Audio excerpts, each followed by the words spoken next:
Janasena, Telugu Desam party, Bharatiya Janata పార్టీల ఉమ్మడి అభ్యర్థి శ్రీ పొంగూరు నారాయణ గారితో ఈరోజు ర్యాలీలో పాల్గొనడం జరుగుతుంది. అదేవిధంగా ఇక్కడికి వస్తే ప్రజలు కూడా నారాయణ గారి అభివృద్ధిని చూసి మేము ఖచ్చితంగా నారాయణ గారితోనే ఉండి నారాయణ గారిని బంపర్ మెజార్టీతో గెలిపిస్తామని చెప్పి ఈరోజు ప్రజలందరూ చెప్పడం, అదేవిధంగా జనసేన పార్టీ శ్రేణులు కూడా ఈరోజు ఈ ర్యాలీలో పాల్గొనడం నిజంగా చాలా ఆనందంగా ఉంది. అదేవిధంగా ఇందాక మీడియా మిత్రులు అడిగినట్టు మనుక్రాంత్ రెడ్డి గారు ఇందాక ప్రెస్ మీట్లో చెప్పినట్టు మాకు జనసేన పార్టీ క్యాడర్ మొత్తం వ్యవస్థ మొత్తం ఉంటే కేవలం అధ్యక్షుడిగా మాత్రమే ఆయన వ్యవహరించారు. ఈరోజు ఖాళీ అయింది మేము క్రితంలో చెప్పినట్టు అధ్యక్షుడు చైర్ మాత్రమే. అదేవిధంగా నెల్లూరు నగరంలో ఇప్పటికే 6 పార్టీ ఆఫీసుల్ని నెల్లూరు నగరంలో మేము స్టార్ట్ చేస్తున్నాం.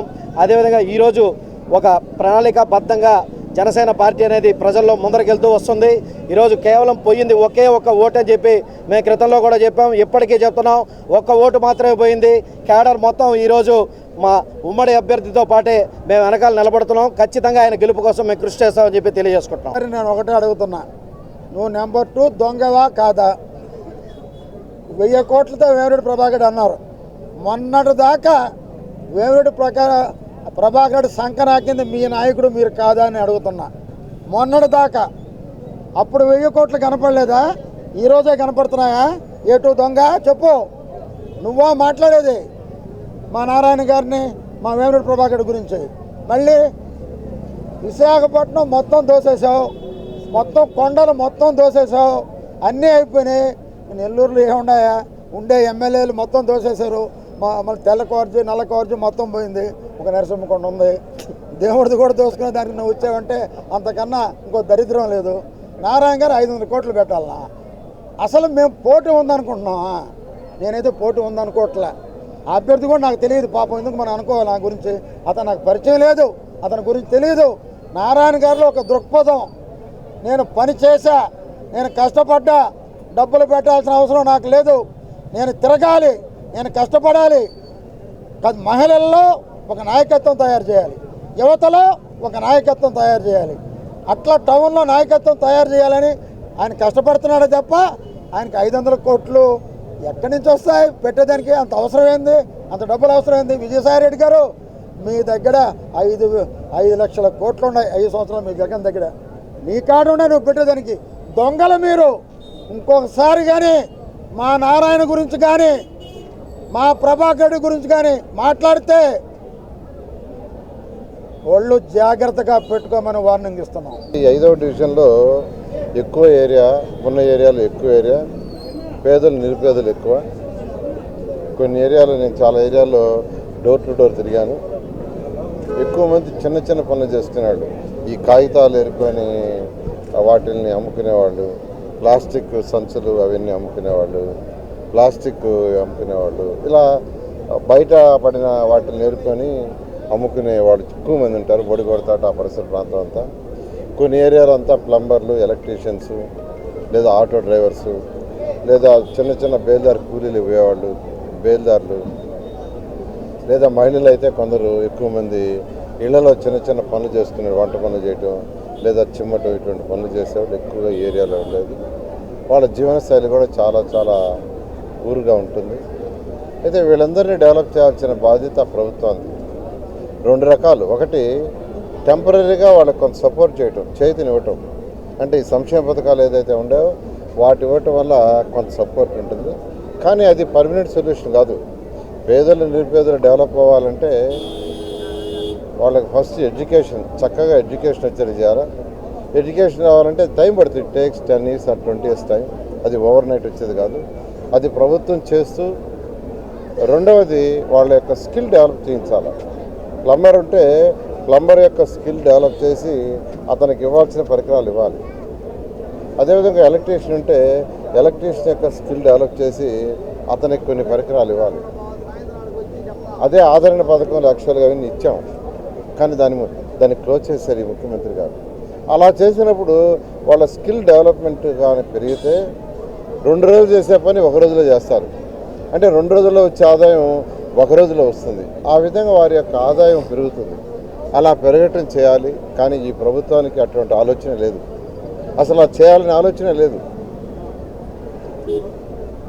ఖచ్చితంగా వీళ్ళందరూ వెక్స్ అయిపోయినారు.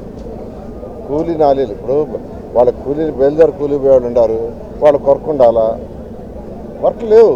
ఎందుకంటే రియల్ ఎస్టేట్ వెళ్ళిపోయింది, బిల్డర్స్ వెళ్ళిపోయారు, ఈ రాష్ట్రం నుంచి వెళ్ళిపోయి పక్క రాష్ట్రాలు అయినట్టు చెన్నై, తర్వాత వచ్చి కర్ణాటక, హైదరాబాద్ వెళ్ళిపోయారు.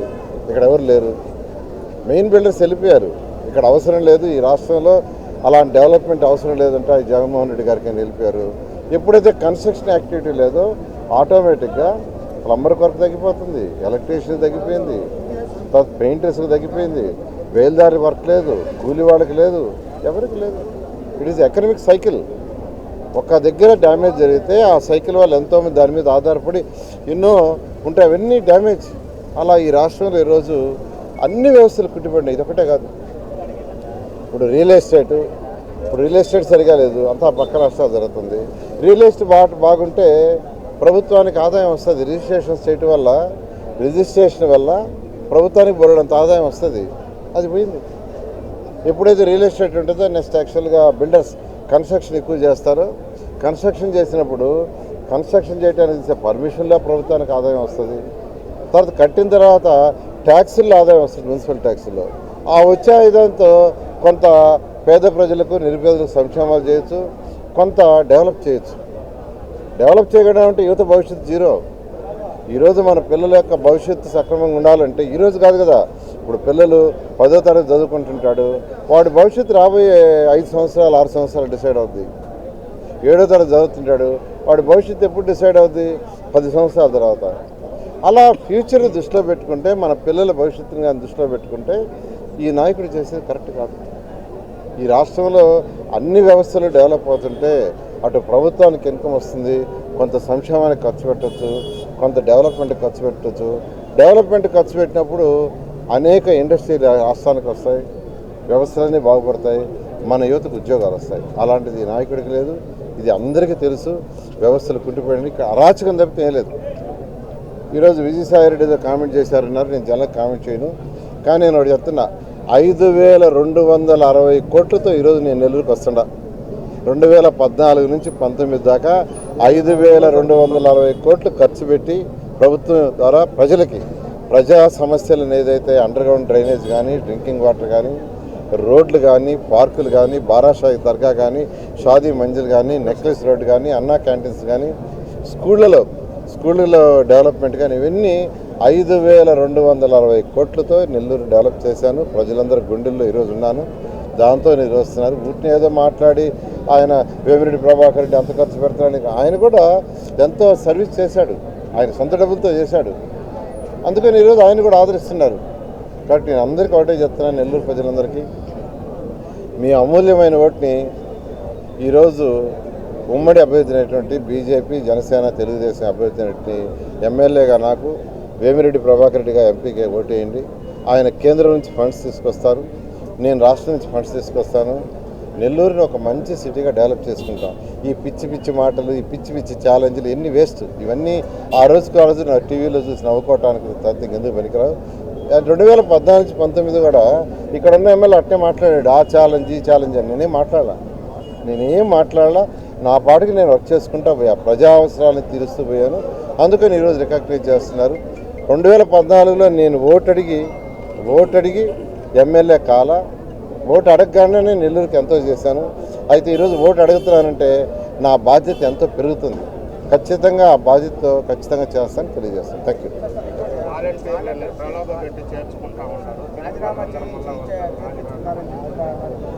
వాలంటీర్లు ఎవ్వరూ ప్రభావాలు పెట్టలా, వాళ్ళకి ఇచ్చేది 5,000 గవర్నమెంటు. నారా చంద్రబాబు నాయుడు గారు ముఖ్యమంత్రి అయితే 10,000 ఇస్తానన్నారు. రెండోది, ఆ వ్యవస్థని కంటిన్యూ చేస్తానన్నారు. మొన్నటిదాకా తీసేస్తారు, వాలంటీర్ తీసేస్తారన్నారు. మా యొక్క పార్టీ అధినేత క్లియర్ కట్గా చెప్పాడు, ఆ వ్యవస్థని కంటిన్యూ చేస్తాం. చేయటమే కాదు, వాళ్ళ చదువులను బట్టి, వాళ్ళ ఇంట్రెస్ట్ని బట్టి, వాళ్ళ స్కిల్ డెవలప్మెంట్ చేసి వాళ్ళు ఇంకా బెటర్ పొజిషన్ పోయేటట్టుగా చేస్తూ ఉన్నారు. నేను అదే విషయాన్ని నా దగ్గరికి వచ్చిన వాలంటీర్కి వచ్చినట్టు చాలా చక్కగా చెప్పాను, చాలా చక్కగా చెప్పాను. అందువల్ల దాదాపు ఇవాళ సాయంకాలానికి 175 మంది అయ్యారు. నిన్న 100 మంది చేరారు, ఇవాళకి 175 మంది అయ్యారు. బహుశా రాబోయే 2-3 రోజులు అది 500 మంది అవుతుంది. దానికి వాళ్ళు కొనుక్కు పడుతుంది. ఈ వీడియో కనుక మీకు నచ్చినట్లయితే లైక్ చేయండి, షేర్ చేయండి, కామెంట్ చేయండి మరియు సబ్స్క్రైబ్ చేయండి. చూస్తూనే ఉండండి లిమ్రా టీవీ.